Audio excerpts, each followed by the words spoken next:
Market में अगर आपको लंबी अवधि के लिए पैसा बनाना है तो आपको एक सिस्टम बनाना पड़ेगा। लोगों का माइंडसेट ही ऐसा है कि सस्ती चीज अच्छी होती है और महंगी चीज खराब होती है, मतलब ज्यादा महंगी है। करेक्ट। बट ट्रेडिंग में इनफैक्ट ये उल्टा होता है, सस्ती चीज और सस्ती हो सकती है और महंगी चीज और महंगी हो सकती है। जितना आपका छोटा टाइम फ्रेम होगा उतना आपका probability of going right in a trade वो कम हो जाता है। कम हो जाता है। अगर आपको अप ट्रेंड आइडेंटिफाई करना है कोई भी स्टॉक के अंदर, ठीक है, तो आप बहुत सारे लोग उसको डाउ थ्योरी यूज करके अप ट्रेंड आइडेंटिफाई कर सकते हैं। बहुत सारे लोग ट्रेंड लाइन लगा के अप ट्रेंड आइडेंटिफाई कर सकते हैं। ओके। मैं अप ट्रेंड आइडेंटिफाई करता हूँ एक मूविंग एवरेज से। हर एक स्टॉक का अपना एक बिहेवियर होता है। महंगी चीज एक महंगे रीजन के लिए है सर। और एक कोट है हमारे ट्रेडिंग में कि winning horses never come back. नमस्ते दोस्तों, मैं विजय ठक्कर और आप लोगों का सबका स्वागत है हमारे एक नए पॉडकास्ट में। आज का पॉडकास्ट है ना मेरा बहुत ही ज़्यादा स्पेशल है, क्योंकि जनरली मैं आप लोगों को बोलता हूँ कि आज हमारे साथ जो है वो ऑप्शन में सेलिंग करते हैं और ऑप्शन सेलिंग में एक्सपर्ट है। बट आज जो हमारे साथ आया है ना वो ऑप्शन सेलिंग की भी काम करते हैं। ब्रेकआउट ट्रेडिंग, अगर आप उनको ट्विटर पे फॉलो करते हो तो आप लोगों ने देखा होगा, बहुत सारे ब्रेकआउट चार्ट आप लोगों के साथ शेयर करते हैं और मैं उनको जानता हूँ वो सिस्टमेटिक ट्रेडिंग भी करते हैं। तो आज के जो हमारे गेस्ट है वो है mister Sunil Gurjar. Welcome Sunil ji. Thank you Vijay ji, thank you so much आपके प्लेटफॉर्म पे बुलाने के लिए। एंड मैं आशा करता हूँ कि आज मैं फुल वैल्यू दे पाऊँगा आपके व्यूअर्स को। श्योर। तो सुनील जी, हम जनरली हमारे यहाँ पे जितने भी लोग आते हैं ना गेस्ट, हम हमेशा हमारी तरफ से 100% ये कोशिश तो रहती ही है कि जो भी हमारा लिसनर है, जो भी हमारा 1 घंटे का या 1.5 घंटे का ये वीडियो देख रहा है, हाँ जी, उसको अपने लाइफ में कुछ वैल्यू मिले और अपनी वो ट्रेडिंग स्ट्रैटेजी में या अपने वो ट्रेडिंग करियर में वहाँ से कुछ चीज़, मतलब यहाँ से हमारे से सीख के कुछ वैल्यू ऐड कर सके। सुनील जी, ये तो हम आपसे सीखेंगे ही कि आपका ट्रेडिंग स्टाइल क्या है और ये सारी चीज़ें, बट मुझे आप पहले ये बताइए कि आप कितने साल से मार्केट में हो? तो बेसिकली मेरे को 8 साल हो गए मार्केट में। ओके। ठीक है। मैंने स्टार्ट किया था 2015 में। जब मेरे को याद है मैं SY BMS में पढ़ रहा था धानुकर कॉलेज में। ओके। ठीक है, तब से मैंने स्टार्ट किया। और मतलब कैसा ये स्टार्ट हुआ कि वो टाइम पे जो मेरे फ्रेंड्स होते थे कॉलेज में, आपको पता ही है कॉलेज में सब लोग IPO वगैरह में सब्सक्रिप्शन डालते हैं और बहुत सारे IPO सब्सक्राइब होते हैं, बहुत सारे नहीं होते। सुनील जी, मैंने कभी कॉलेज में IPO नहीं भरा है, क्योंकि मेरे जो फ्रेंड्स थे उनको मार्केट क्या है वो पता भी नहीं था। I don't wish actually, but बहुत सारे लोगों के ऐसे होते हैं। आप लकी थे कि आपके सर्कल में लोग इतना तो जानते थे। हाँ, तो मतलब मेरे कॉलेज में, जो कॉलेज में मैं था, BMS करा था, तो सब लोग जानते थे ये इन्वेस्टमेंट क्या होता है, ट्रेडिंग क्या होता है। तो वहाँ पे IPO में वो लोग पैसा डालते थे, ठीक है, उसके लिए सब्सक्राइब करते थे। तो मैं बोलता था कि यार ये क्या चीज़ है, मतलब जिसको IPO लगता था उसका किसका पैसा डबल हो जाता था। मैं बोलता था ये क्या चीज़ है। हाँ। तो फिर वहाँ पे मैंने मेरे फ्रेंड से जाना कि निफ्टी करके कुछ होता है, शेयर मार्केट करके कुछ होता है, कि वो टाइम पे 2 हमें सब्जेक्ट्स थे BMS के अंदर फाइनेंस के, लेकिन डायरेक्टली नहीं पता था कि स्टॉक मार्केट होता क्या है, शेयर मार्केट में कैसे पैसे बनते हैं। तो वो फाइनेंस वाले सब्जेक्ट में क्या सिखाते थे फिर? वो मतलब उसके अंदर बताते थे कि कंपनी का बैलेंस शीट को कैसे पढ़ना है, P&L अकाउंट को कैसे पढ़ना है, लेकिन ये कोई नहीं बताता था कि शेयर लिस्टेड होते हैं, ठीक है, और ऐसे ऊपर नीचे होते हैं, उसमें ट्रेडिंग भी चलता है। तो इतना खुला उसमें नहीं लिखा होता था, मतलब वो एजुकेशनल कंटेंट के अंदर। तो फिर कॉलेज से लेके आज तक क्या फिर आपने जॉब किया या फिर आप डायरेक्ट स्टॉक मार्केट में ट्रेडर बने? कैसी रही आपकी जर्नी? करेक्ट। तो मैं बताता हूँ वहाँ से। तो फिर मैंने क्या किया कि मैंने भी अकाउंट खोला एक, ठीक है, और मैं भी IPO के अंदर इन्वेस्ट करने लगा। फिर धीरे धीरे समझा कि यार ये तो काम नहीं चलने वाला, क्योंकि मतलब सारे IPO आपको नहीं लगेंगे। कोई IPO लगेगा जिसके अंदर आपका पैसा बनेगा, किसके अंदर आपका पैसा नहीं बनेगा। फिर देख लो, मतलब मिडिल क्लास बैकग्राउंड से आते हैं, ठीक है, तो दिमाग में वही था कि पैसा बनाना है मार्केट से।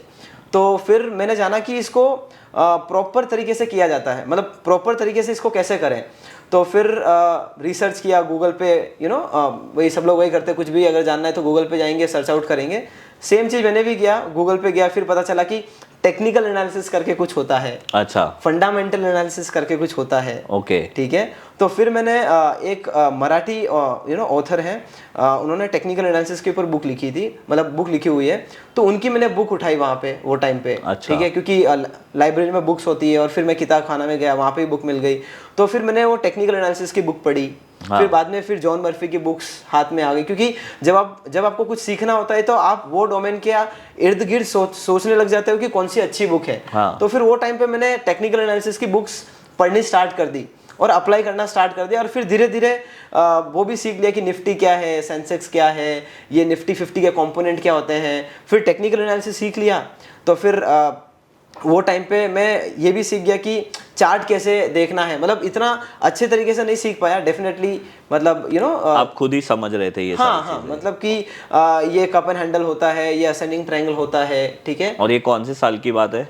ये 2015 की बात है। वो टाइम पे if I am not wrong Nifty trade किया करता था 9000 के आसपास। ओके। ठीक है, 9000 के आसपास। और उसके बाद में क्या हुआ कि 2 साल तक करते रहा ये।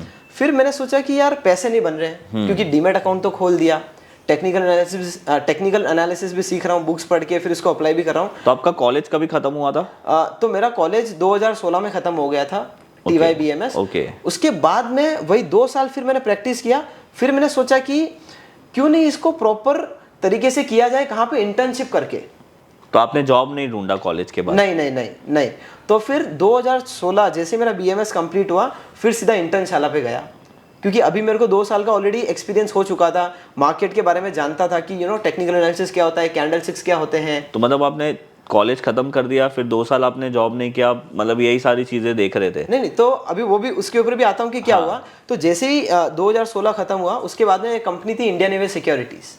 ओके। तो वहां पे मैं इंटर्नशाला पे गया। मैं बोला कि यार एक इक्विटी रिसर्च इंटर्नशिप करके कुछ होता है, वो टाइम पे पता चला। हाँ। तो वो इक्विटी रिसर्च एनालिसिस का जो इंटर्नशिप था वो मैंने ज्वाइन कर लिया। वहां पे मैंने इंटर्नशाला पे अप्लाई किया, मेरे को मिल कॉलेज गया। के बाद? कॉलेज के बाद। ओके। फिर वो मैं कंपनी में गया। अब उनका मॉडल सुनिए। उनका क्या था कि उनको चाहिए बच्चे लोग, हाँ। ठीक है, स्टूडेंट, वो डीमेट अकाउंट खोले और वहां पे उनको वो टेक्निकल एनालिसिस सिखाएंगे, जो भी पढ़ाएंगे मार्केट के बारे में।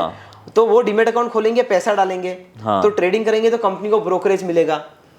अच्छा, मतलब जो इंटर्नशिप करने आ रहे हैं उनका ही डीमेट अकाउंट खुलवाते थे और उनको ही बोलते थे कि आप खुद के डीमेट अकाउंट में ट्रेड करो। करेक्ट। तो वो पैसे कहाँ से लाए बच्चे? तो बच्चे पैसे घर से लाते थे। तो जैसे मैं भी पैसे घर से लाया, ठीक है। और मेरे को वहां पे तो ये इन्होंने आपको जॉब दिया कि आपसे ब्रोकरेज लिया? तो मतलब आप सोच लो कि एक ऐसा मॉडल था कि जहाँ पे विन विन था। मुझे भी सीखने मिला कि इक्विटी रिसर्च एनालिसिस कैसे होता है। और बाद में वहाँ पे हमें टारगेट दिया जाता था कि आपको 3 अकाउंट खोलने हैं। तो मैं 3 अकाउंट वहाँ पे ओपन किए इंडियन नेवी सिक्योरिटीज में। मतलब 3 अकाउंट डीमेट अकाउंट खोलने? हाँ, 3 तो डीमेट आपका जॉब वहाँ पे ट्रेडिंग और डीमेट अकाउंट खोलना? करेक्ट। मतलब वही डीमेट खोलेंगे तो धंधा मिलेगा और वो तरीके से हम लोग सीखेंगे भी ट्रेड करके। तो स्टोरी ये रही कि वहाँ पे 20-20 हज़ार डाले तीनों अकाउंट में। हाँ। ठीक है। और फिर मतलब 2 स्टॉक थे, उसमें सारा पैसा डाल दिया। एक था शिल्पी केबल, दूसरा था बार्मर लोरी। अच्छा। शिल्पी केबल प्रमोटर ड्रिवन, बार्मर लोरी मेरे को अभी भी याद है कि उसका जो 52 वीक हाई था ना, वहाँ पे मैंने बाय किया था। ठीक है। उसके बाद में आप देखोगे चार्ट पे 2016 के बाद में तो फिर सीधा लोअर सर्किट लगाते गया। और वो टाइम पे मैंने जो पैसा डाला था 60,000, 20-20 तीनों डीमेट अकाउंट में, उसके ऊपर मेरे को लेवरेज भी मिलता था, क्योंकि वो टाइम पे सारे ब्रोकिंग हाउसेस लेवरेज भी देते थे। हाँ। तो वो मेरा पैसा वही साफ हो गया। तो फिर क्या हुआ कि अब पैसे तो लॉस कर दिए। मैं बोला कि नहीं, अब ये तो नहीं चलने वाला, अब तो इसको प्रॉपर सीखना पड़ेगा और सीख के वापस आना पड़ेगा। तो वो लोग वहाँ पे आपने कितने टाइम काम किया? तो वहाँ पे मैंने ये 3 महीने का इंटर्नशिप था। ओके। इंडियन नेवी सिक्योरिटीज में। फिर मैं बोला कि यार 1 महीने में सारे पैसे लुटा दिए मैंने। ये जो जितने भी शेयर्स थे ना, लिए थे, दो शेयर लिए थे, शिल्पी केबल एंड बार्मर लोरी। फिर मैं बोला कि यार जो मैंने बुक पढ़ी टेक्निकल एनालिसिस की, इसको वापस पढ़ते हैं। एंड मैं 1 महीना इंटर्नशिप वापस गया ही नहीं। मैं घर पे बुक्स ही पढ़ा टेक्निकल एनालिसिस की और फिर इसको ये सबको अप्लाई किया। 1 महीने बाद में गया वहाँ पे, मेरे बॉस थे केतन भाटिया करके, ठीक है। उनको मैंने बोला कि सर ये देखो, ये मैं सीखा और ये अब ये जो टेक्निकल एनालिसिस सीखा हूँ उसके बेसिस पे मैं ट्रेड करूँगा, ना कि किसने टिप दे दी ये उठा ले वो उठा ले। हाँ। वैसे मैं नहीं उठाऊंगा। फिर उन्होंने देखा यार तू तो अच्छी चीज़ सीख के आया है। हाँ। तो वहाँ पे क्या होता था विजय भाई की 20-20, 30-30 स्टूडेंट्स का लॉट आता था एक कॉलेज से, इंटर्नशिप से, क्योंकि उनको डीमेट मिलते थे। तो वहाँ पे ऐसा हो गया था कि किसको आता ही नहीं था टेक्निकल एनालिसिस। हाँ। क्योंकि तो 1 महीना में इंटर्नशिप नहीं गया तो मैं सीख लिया और फिर मैं गया। तो मेरे बॉस ने बोला कि ये काम कर सुनील, ये जो लोग आ रहे हैं ना, बच्चे लोग आ रहे हैं ना, तो वहाँ पे जय हिंद से आते थे, केसी से आते थे, मैं धानुकर से गया था, ठीक है, मतलब धानुकर के बाद में कंप्लीट करने के बाद में। तो फिर मैंने क्या किया, जो बच्चे लोग वहाँ पे आते थे ना इंटर्नशिप करने, उनको ही सिखाना स्टार्ट कर दिया। ओके।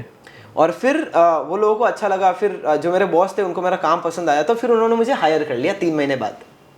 तो जब आप इंटर्नशिप कर रहे थे तब आपका सैलरी क्या था?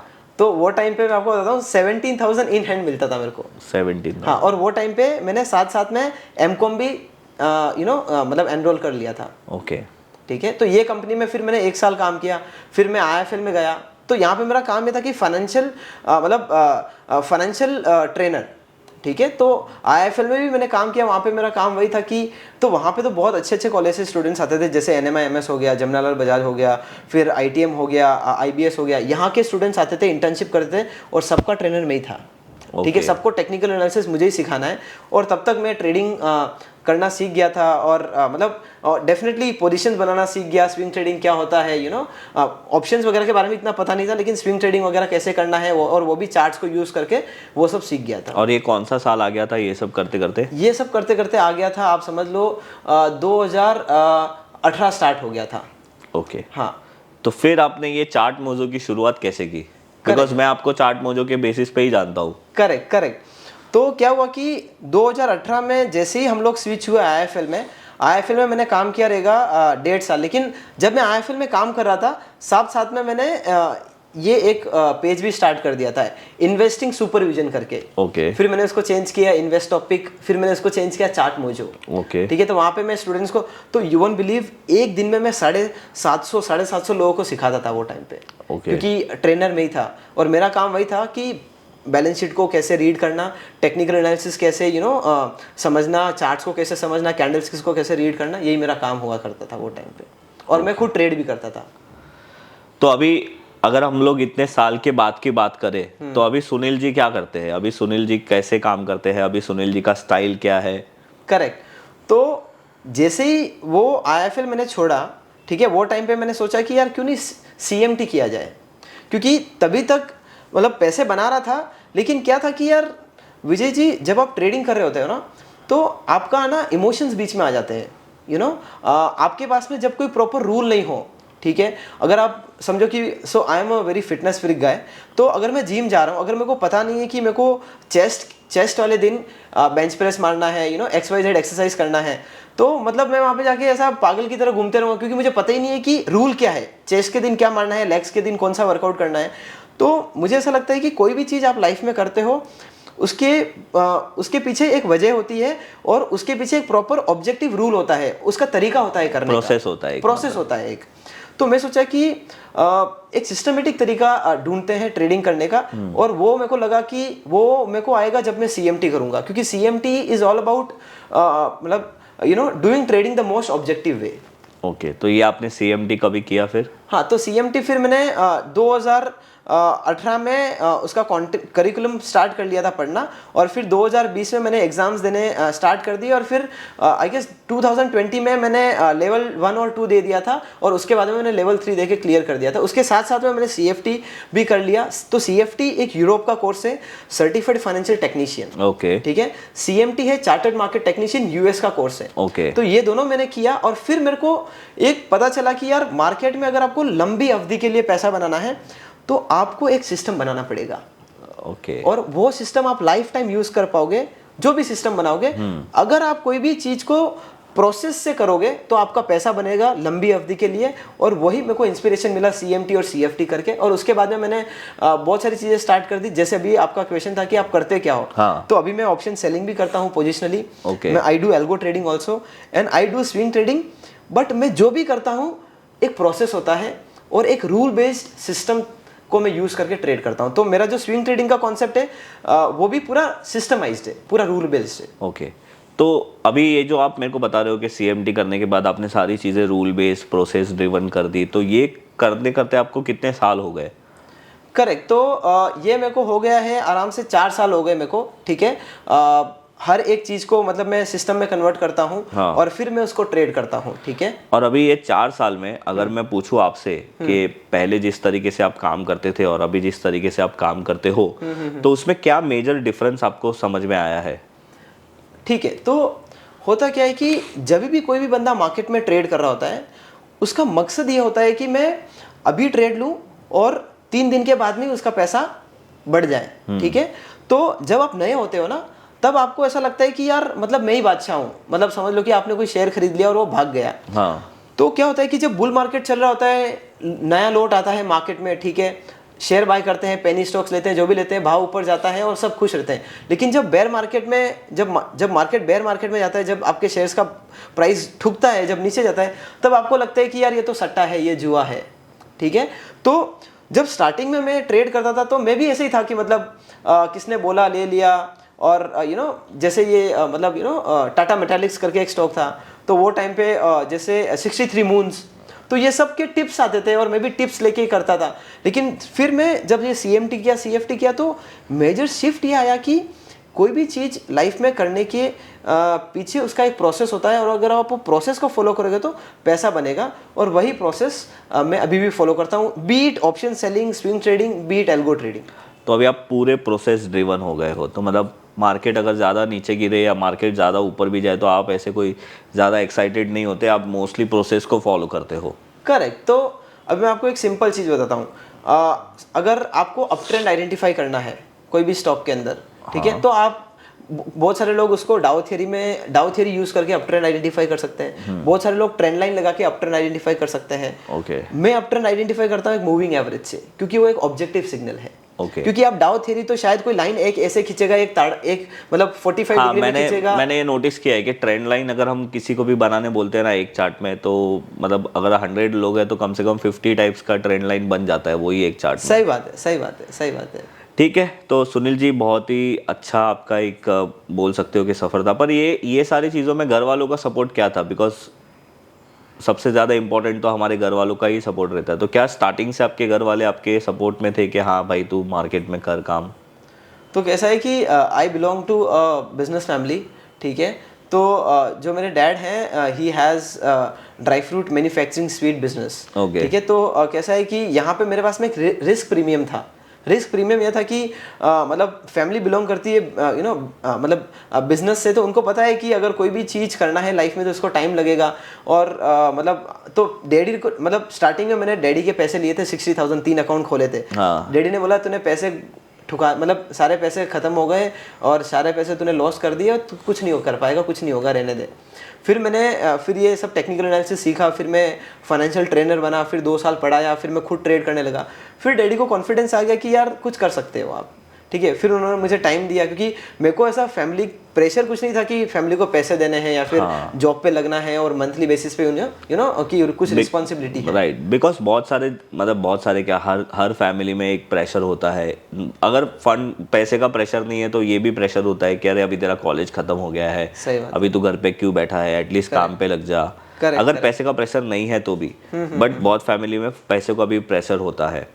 तो ठीक है, आप मतलब एक हिसाब से आप लकी थे कि आप बिजनेस बैकग्राउंड से थे, तो आपके डैड ने आपको सपोर्ट किया, दैट इज़ वेरी गुड। तो सुनील जी अभी आज है ना, आप मुझे आपका कोई भी एक सिस्टम बताइए जिसपे हमारे व्यूअर्स अगर वो काम कर सके। तो आप ऐसी चीज़, आप मुझे बोल रहे हो ना कि आप प्रोसेस ड्रिवन सिस्टमेटिक काम करते हो, तो आप कुछ बताइए जिससे हमारे व्यूअर्स को भी कुछ फ़ायदा हो और वो भी प्रोसेस ड्रिवन ट्रेडिंग कर सके। ज़रूर ज़रूर ज़रूर। तो ठीक है, अभी मैं आपको मेरा एक सिस्टम बताता हूँ। हाँ। जो मैं यूज़ करता हूँ, तो इसको मैं बोलता हूँ रूल बेस्ड ब्रेकआउट ट्रेडिंग, ठीक है। तो जो बेसिकली स्विंग ट्रेडिंग करते हैं हम, ठीक है। तो सबसे पहले हम लोग जानेंगे, तो कोई भी चीज़ करने के पहले जैसे आपने भी बोला कि हर एक चीज़ करने का एक प्रोसेस होता है, करेक्ट, ठीक है। तो स्विंग ट्रेडिंग करने का भी एक प्रोसेस होता है। तो 2 चीज़ होती है, एक तो बंदा आएगा, कोई भी कंपनी का चार्ट उठाएगा, बोलेगा कप एंड हैंडल बन रहा है, ब्रेकआउट मिल गया, बाय कर लो। ओके। एक दूसरा बंदा आएगा जो एक सिस्टम को फॉलो करता है, वो बोलेगा कि अच्छा ठीक है, मेरे रूल है 1 2 3 4, ये चारों चीजें टिक हो रही है तो ये स्टॉक में लूंगा, भले ही इसने कप एंड हैंडल बना के ब्रेकआउट दे दिया है। ओके। तो मैं हूँ दूसरा वाला बंदा, सेकेंड टाइप वाला बंदा, ना कि फर्स्ट वाला कि कोई भी स्टॉक उठाया, असेंडिंग ट्रायंगल दिख गया, ब्रेकआउट मिल गया, बाय कर लिया। नहीं, ऐसा नहीं होता है। अपन कुछ भी करेंगे, एक रूल होगा, अगर वो स्टॉक रूल को सेटिस्फाई कर रहा है तो ही वो स्टॉक को लेंगे, otherwise we will leave it. तो मतलब आप एक चेकलिस्ट बना रहे हो और सारी चेकलिस्ट में सारी चीजों को टिक हो जाएगा तो वो ट्रेड हमारे लिए एक हाई प्रोबेबिलिटी वाला ट्रेड है। जी जी जी। तो मुझे बताइए फिर क्या है आपकी चेकलिस्ट? तो सबसे पहले कोई भी चीज मतलब स्विंग ट्रेडिंग के अंदर सबसे पहले आपको आइडेंटिफाई करना होता है कि मोमेंटम क्या है, ट्रेंड क्या है। करेक्ट। हमें सीएमटी में, यू वोंट बिलीव, सीएमटी का जो फर्स्ट पेज है ना, अगर सीएमटी लेवल 1 का आप फर्स्ट पेज उठाओगे, जो करिकुलम स्टार्ट होता है, उसमें लिखा है कि मतलब जो एक ट्रेडर होता है ना, ट्रेडर का सबसे पहला काम होता है कि how how earlier you can identify a trend. So identify a trend as soon as possible and ride it until it bends. Okay मतलब आप जितना जल्दी हो सके उतना जल्दी स्टॉक के ट्रेंड अच्छे होने में आप एंटर करते हो जी। और पूरा ट्रेंड को आप राइड करना चाहते हो। Correct, until it bends. मतलब वो जब तक रिवर्स नहीं होता है तब। करेक्ट। तो ये पहले पेज पे CMT 1 के करिकुलम में दिया हुआ है और ये सारे इंस्पिरेशन वहीं से लिए मैंने। ओके ठीक है, तो सबसे पहले अपन आइडेंटिफाई करेंगे कि ट्रेंड क्या है, क्योंकि देखो मार्केट में क्या होता है कि दिशा होती है, एक तो शेयर का भाव ऊपर जाता है, एक दिशा नीचे की साइड होती है, एक दिशा साइडवेज होती है। तो अगर मैं स्विंग ट्रेडर हूँ तो मैं मोस्टली लॉन्ग ओनली ही रहूंगा, क्योंकि देखो शॉर्ट सेलिंग तो मैं कर नहीं सकता ना, कैश मार्केट में मैं कैरी फॉरवर्ड नहीं कर सकता। ओके शॉर्ट पोजीशन को अगर फ्यूचर है तो कर सकते हो, फ्यूचर है तो कर सकता है, लेकिन कैश में नहीं कर सकता। करेक्ट। तो इसीलिए मोस्टली क्या मतलब आपने भी देखा होगा कि मैं जब भी चार्ट डालता हूँ सारे बुलिश ही होते हैं। हाँ बुलिश, मतलब ब्रेकडाउन तो बहुत कम डालता हूँ, सारे ब्रेकआउट ही डालता हूँ। रीजन इज दैट क्योंकि स्विंग ट्रेडर एक लॉन्ग ओनली रहेगा मोस्ट ऑफ द टाइम। हाँ। तो सबसे पहले हम लोग क्या कर रहे हैं कि एक ट्रेंड को आइडेंटिफाई कर रहे हैं। करेक्ट। और ट्रेंड आइडेंटिफाई करने के लिए हमारे पास में 3 टूल हैं। Okay. तो हमारे पास में 3 टाइप ऑफ ट्रेंड है, एक है लॉन्ग टर्म ट्रेंड, एक है मिड टर्म ट्रेंड और एक है शॉर्ट टर्म ट्रेंड। ओके। हम लोग यूज करते हैं 200 EMA to identify long term trend. हाँ। हम लोग यूज करते हैं 50 EMA to identify mid term trend. Okay. और 21 EMA यूज करते हैं to identify short term trend. Okay. अगर कोई भी स्टॉक लेना है, हमारा क्राइटेरिया ये है कि ये तीनों मूविंग एवरेज के ऊपर स्टॉक ट्रेड करना चाहिए। ओके तो सबसे पहला क्राइटेरिया आपका ये है। करेक्ट, सबसे पहले ट्रेंड आइडेंटिफिकेशन का क्राइटेरिया है। ओके और ये टाइम फ्रेम कौन सा रहेगा? ये डेली टाइम फ्रेम पे अभी हम लोग देख रहे हैं, ये जो 50, 21, 200 है। अगर आप वीकली पे जाओगे तो ये 240 EMA बन जाता है एंड सो ऑन। ओके मतलब अभी फिलहाल हम लोग डेली के ऊपर स्विंग ट्रेडिंग के बेसिस पे देख रहे हैं। करेक्ट। ओके ठीक है, अभी आगे बढ़ते हैं। ट्रेंड को आइडेंटिफाई कर लिया, मतलब ट्रेंड को कैसे आइडेंटिफाई करेंगे, ये एक ग्राफिकल रिप्रेजेंटेशन है। अभी इसके प्रैक्टिकल एग्जांपल देखते हैं 1-2। ओके ठीक है, तो ये है डाउन ट्रेंडिंग स्टॉक्स। ठीक है, तो इसमें देखो यहाँ पे मैंने बताया कि जैसे ही 200 EMA को नीचे इसने ब्रीच कर दिया, हाँ। देखो कैसा स्टॉक नीचे गया, 1 वे डाउनफॉल देखने मिला। करेक्ट। यहाँ पे ये जो दोनों लाइन है वो 51 और 21 EMA है। करेक्ट। तो जब अगर स्टॉक 200 EMA के नीचे है तो उसको हाथ ही नहीं लगाना है, मतलब बाय करने के लिए। हाँ, बाय करने के लिए। ये देखो 200 EMA के नीचे अगर कोई भी पैटर्न बनाएगा ना, कोई भी स्टॉक 200 EMA के नीचे है, हाँ। कप एंड हैंडल बना है या कौन सा भी दुनिया का क्लासिकल पैटर्न बना है, उसको हाथ नहीं लगाना है। चांसेस हाई है कि वो फेल ही हो जाएगा। करेक्ट, क्योंकि वो डाउन ट्रेंड में है। ठीक है, तो डाउन ट्रेंडिंग स्टॉक्स आइडेंटिफाई करेंगे 200 EMA के नीचे वाले। ठीक है, ये है फर्स्ट चार्ट। दूसरा चार्ट है ये अपना वोकार्ड का, इसके अंदर भी देखो 200 EMA के नीचे चल रहा है, मतलब ये डाउन ट्रेंड में है। ओके। ठीक है, ये है थर्ड स्टॉक, ये है एम्बर एंटरप्राइज का। इसमें क्या हुआ, जब तक ये 200 EMA के ऊपर था, हाँ, तब तक अच्छा ट्रेड करा था। जैसे ही इसने ब्रीच किया 200 EMA को, अब देखिए एकदम फ्री फॉल आया नीचे के साइड। करेक्ट। तो ये तो अब लोग समझ गए रहेंगे कि 200 EMA का इंपॉर्टेंस क्या है। Correct. तो मेरे लिए ट्रेंड लाइन ज्यादा इंपॉर्टेंस नहीं है, मतलब ट्रेंड लाइन इंपॉर्टेंट नहीं है, ना कि डाउ थ्योरी इंपॉर्टेंट है ट्रेंड आइडेंटिफिकेशन के लिए। Correct. ट्रेंड आइडेंटिफिकेशन के लिए मेरे लिए 200 EMA इंपॉर्टेंट है, 50 EMA एंड 21 EMA। ओके। ठीक है, तो ये अभी डाउन ट्रेंडिंग स्टॉक्स आइडेंटिफाई किए। अब देखते हैं कि अप ट्रेंडिंग स्टॉक कैसा दिखता है। ओके। ठीक है, तो फिर इसमें, सॉरी मैं आपको काट रहा हूँ, तो फिर इसमें वो दोनों दूसरी मूविंग एवरेज का क्या काम है? तो एग्जैक्टली तो ये दोनों, ये जो दूसरी दोनों मूविंग एवरेज है ना 50 और 21, ये आपको बताएगी कि मिड टर्म ट्रेंड कैसा है, 20 मतलब शॉर्ट टर्म ट्रेंड कैसा है। तो अभी हमने पहले लॉन्ग टर्म ट्रेंड देख लिया। करेक्ट। तो अगर स्टॉक ये तीनों मूविंग एवरेज के नीचे है तो बहुत अच्छी बात है। खराब है मतलब, क्योंकि लॉन्ग टर्म ट्रेंड के भी नीचे है, मिड टर्म ट्रेंड के भी नीचे और शॉर्ट टर्म ट्रेंड के भी नीचे है, मतलब वो उसके प्रोबेबिलिटी है वो काफी ज्यादा है नीचे जाने की। हाँ ओके, समझ गया। ठीक है, तो अभी ये है एक स्टॉक, वो है L&T का चार्ट। ओके। ठीक है, ये L&T के चार्ट में एकदम सिंपल तरीके से देखो आप, तो जैसे इसने ब्रेकआउट दिया 200 EMA के ऊपर गया, देखो ब्रेक ऑफ 200 EMA, हाँ, इसका मतलब ये अप ट्रेंड इसका स्टार्ट हो गया है। करेक्ट। ये स्टॉक का, ये दोनों जो लाइन दिख रही है, ठीक है, ये जो पर्पल लाइन है 21 EMA और ये जो लोअर बैंड वाला लाइन है वो है 50 EMA। ओके। यहाँ पर देखो ये जो स्टॉक था 51 एंड 20 EMA ट्रेंडिंग अपसाइड मैंने लिखा हुआ है। हाँ। ये स्टॉक ये तीनों मूविंग एवरेज के ऊपर ट्रेड कर रहा था। आप देखिए ये स्टॉक कितना स्ट्रॉन्ग तरीके से ऊपर जा रहा था। ठीक है, तो ये चीज़ तो क्लियर हो गई कि अगर कोई भी स्टॉक 250 एंड 20 EMA के ऊपर ट्रेड कर रहा है तो वो बहुत रफ्तार से ऊपर जाएगा। अगर कोई स्टॉक 250 एंड 21 EMA के नीचे ट्रेड कर रहा है तो बहुत रफ्तार से नीचे जाएगा on daily time frame. Okay, मतलब अभी हमने ट्रेंड फॉलोइंग को आइडेंटिफाई कैसे करना है वो समझ लिया। जी, वो सीख लिया अभी हमने। तो अभी हम लोग सीखेंगे कि स्टॉप लॉस कैसे लगाना है। ओके। अब ट्रेंड तो आइडेंटिफाई कर लिया, हाँ। लेकिन अगर मैं कोई ट्रेड लूंगा तो स्टॉप लॉस कैसे लगाऊं, ओके। उसका एक तरीका है, ये है स्विंग लो। ठीक है, तो ये समझो कि एक चार्ट है, ठीक है, और ये एक कप एंड हैंडल पैटर्न है जो हम क्लासिकल चार्ट पैटर्न में बोला करते हैं। ओके। ठीक है, तो ये जो आपको जो दिख रहा है कप का हैंडल, इसको बोलते हैं स्विंग लो। अब आपको समझना पड़ेगा कि स्विंग लो क्या होता है, 2 सेकंड में समझा दूंगा। जब कोई भी शेयर का प्राइस स्टेयरकेस पैटर्न में ऊपर जा रहा होता है ना, हाँ। तो जब ऊपर गया ना तो उसको बोलते हैं स्विंग हाई, जब नीचे आता होता है वो स्विंग लो। जब ऊपर जाता है स्विंग हाई, नीचे आता है स्विंग लो, मतलब वो डाउ थियरी जैसे। Correct correct. तो ये जो स्विंग लो है, मतलब कि यहाँ पे एक स्विंग बनाया इसने, ठीक है, और यहाँ पे लो बना के वापस ऊपर जा रहा है। तो ये जो स्विंग लो है ना, वहाँ पे हम लोग स्टॉप लॉस लगा देंगे।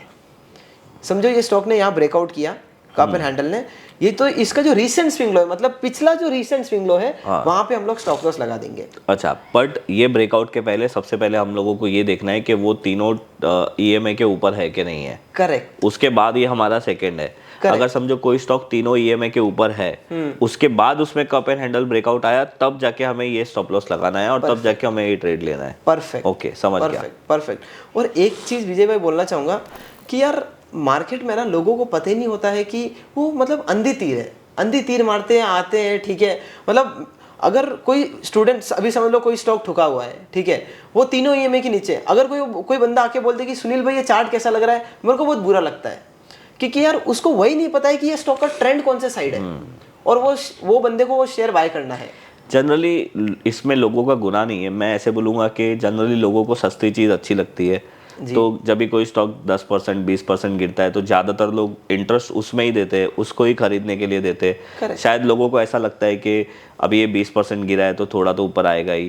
तो ये एक्चुअली ट्रेडिंग माइंडसेट, मतलब लोगों का माइंडसेट ही ऐसा है कि सस्ती चीज़ अच्छी होती है और महंगी चीज़ खराब होती है, मतलब ज़्यादा महंगी है। बट ट्रेडिंग में इनफैक्ट ये उल्टा होता है, सस्ती चीज़ और सस्ती हो सकती है और महंगी चीज़ और महंगी हो सकती है। सही बात है, सही बात। ठीक है, ठीक है। तो अभी हम लोग ने सीखा कि स्टॉप लॉस कैसे लगाते हैं स्विंग लो को यूज करके। करेक्ट। ठीक है, ये इसका एक प्रैक्टिकल एग्जांपल है, ये है फिनोलेक्स केबल का चार्ट। ओके। ठीक है, तो यहाँ पे देखो ये जो ब्रेकआउट हुआ, यहाँ पे 1-2 कैंडल और है। हाँ। ठीक है, तो ये इसके लिए रीसेंट स्विंग लो है। राइट। ठीक है, इसके ये जो नीचे वाला जो स्विंग लो ये भी पकड़ सकते थे, लेकिन ये यहाँ पे स्टॉप लॉस इसीलिए लगा रहा है क्योंकि ये ब्रेकआउट कैंडल काफी बड़ा है, वाइड रेंज ब्रेकआउट कैंडल है। तो हमारा रूल ये है, ये जो सिस्टमेटिक स्विंग ट्रेडिंग है, कि अगर कैंडल बड़ा रहेगा ना तो स्टॉप लॉस वो कैंडल के नीचे रहेगा। अगर कैंडल ब्रेकआउट कैंडल छोटा है तो फिर रीसेंट स्विंग लो के नीचे वहां पे स्टॉप लॉस लगेगा। अगर ब्रेकआउट का कैंडल बहुत बड़ा है जी, तो हमें कैंडल ब्रेकआउट कैंडल के लो को ही स्टॉप लॉस लगाना है। करेक्ट। और अगर ब्रेकआउट कैंडल का लो ज्यादा बड़ा नहीं है तो आप स्विंग ट्रेडिंग मतलब स्विंग लो को स्टॉप लॉस लगा सकते हो। पर ये ब्रेकआउट कैंडल कितना बड़ा, मतलब उसकी क्या डेफिनेशन है कि ब्रेकआउट कैंडल 4% वाला, 5% वाला कि 10% वाला, तो उसकी डेफिनेशन क्या है, कितने परसेंट के ऊपर अगर ब्रेकआउट कैंडल है तो हमें ब्रेकआउट का लो लगाना है। करेक्ट। तो आपने बहुत अच्छा क्वेश्चन पूछा। हाँ। एंड आई एम ग्लैड कि आपने एक क्वेश्चन पूछा, क्योंकि ये मैं शायद नहीं बोलता। हाँ। अगर आप नहीं पूछते तो। ठीक है, तो मेरा रूल ये है कि अगर आप डेली टाइम फ्रेम यूज कर रहे हो, हाँ, आपको 8 से 10%, 8% कसम खा लो, 8% के ऊपर आपको लॉस करना ही नहीं है। मतलब ब्रेकआउट कैंडल है वो 8 to 10% के ऊपर ज्यादा होने ही नहीं चाहिए। अगर ब्रेकआउट कैंडल ही 15% का है तो फिर वो ट्रेड नहीं लेना है सर, छोड़ दो आप उसको, क्योंकि उसका स्टॉप लॉस ही 15% हो जाएगा। एग्जैक्टली। अगर तो मेरा रूल ये है कि daily time frame we will not lose more than 8%, weekly time frame we will not lose more than 15%, monthly time frame we will not lose more than 20%। पर sir 8% भी डेली टाइम फ्रेम में ज्यादा नहीं हो गया? नहीं, तो breakout trading के अंदर क्या है कि ये मैक्स है। मैं ऐसा थोड़ी बोल रहा हूँ कि 8% लेना ही है, वो तो मैं मैक्स बता रहा हूँ ना। इससे ऊपर जाना ही नहीं है, इसके ऊपर नहीं। पर अगर इसके नीचे वाला मिले तो ज्यादा बेटर है। ज्यादा बेटर है क्योंकि आपका रिस्क कम हो जाएगा। ओके, समझ गया। ठीक है, तो ये एक एग्जांपल था। और उसके बाद में देखो जैसे ही ब्रेकआउट दिया, वन वे ऊपर गया। राइट। ठीक है, अभी हम लोग देखते हैं कि स्टॉप लॉस मूविंग एवरेज को यूज करके कैसे लगाना है। ओके। तो इसमें कुछ नहीं होता है कि जो आप एक मूविंग एवरेज लगा दो, समझो आप ट्रेडिंग पे जाते हो, आप ये में लगा लो। ठीक है, आप इंडिकेटर के टैब में जाइए, मूविंग एवरेज वहां पे सिलेक्ट करिए, जो भी मूविंग एवरेज का वैल्यू है उसको आप फॉलो करते रहिए, वो आपका स्टॉप लॉस बन जाएगा। तो ये कैसे रूल अप्लाई करेंगे, मतलब जब भी ट्रेड एक्टिवेट हुआ वही टाइम से हमें मूविंग एवरेज को as a stop loss use करना है? तो समझो कि ये ब्रेकआउट हो रहा है यहाँ पे। करेक्ट। ठीक है, तो जैसे ही ये प्राइस ब्रेकआउट देके ऊपर जाएगा तो ये जो समझो 21 EMA लगा लो, 21 EMA का जो भी प्राइस है वो स्टॉप लॉस रहेगा हमारे लिए, ओके क्योंकि वो लास्ट के 21 डेज का एवरेज है, एक्सपोनेंशियल मूविंग एवरेज है। करेक्ट। तो उसके नीचे जा रहा तो वैसे ही स्टॉक का मोमेंटम एकदम बेरिश हो रहा है, तो 21 EMA अच्छा काम करेगा, ठीक है। तो ये मतलब एक तरीका है, कोई यूज कर सकता है, ठीक है। ये है अभी हम लोग देख रहे हैं कि ट्रेलिंग स्टॉप लॉस कैसे लगाते हैं टारगेट को यूज करने के लिए। ओके। और ये समझ लो कि ये मेरा सबसे दी मोस्ट इम्पोर्टेंट रूल है, और ये रूल आपको मार्केट में मैं बोलता हूँ कि आपको 80% of the time fake out move से बचा देगा। I am telling you with share amount of confidence, क्योंकि मैं ट्रेड करता हूँ और मैं ऑब्जर्व करता हूँ, और मैंने ऑब्जर्व किया मेरे साथ में कि कितने बार आपको फेक मूव से बचा देगा ये वाला रूल। तो क्या है ये? तो ज़्यादा टाइम नहीं लेंगे, इसको समझा दूंगा 2 सेकेंड में। तो क्या है कि समझो ये ब्रेकआउट हुआ, ठीक है, ये समझो कि ये ब्रेकआउट हुआ, फॉलोइंग रेजिस्टेंस है, ठीक है। यहाँ पे ऊपर लिखा है setting up trailing stop loss target, ठीक है। तो जैसे ही ब्रेकआउट हुआ, ठीक है, ये 9 EMA लगाना है हमें, तो हम लोग यूज करेंगे 9 EMA। 9 EMA अगर कोई बोलेगा सुनील भाई वीकली टाइम फ्रेम है तो फिर भी 9 EMA, मंथली है तो फिर भी 9 EMA, क्योंकि वीकली है तो वो 9 वीक का एवरेज आ जाएगा, मंथली है तो 9 मंथ का एवरेज आ जाएगा। करेक्ट। तो ये टारगेट 9 EMA को यूज करके कैसे लगाना है कि 9 EMA लगा दो, जैसे ही स्टॉक का प्राइस ऊपर जा रहा है जाएगा जाएगा जाएगा, और 9 EMA भी ऊपर जाएगा, करेक्ट, ठीक है।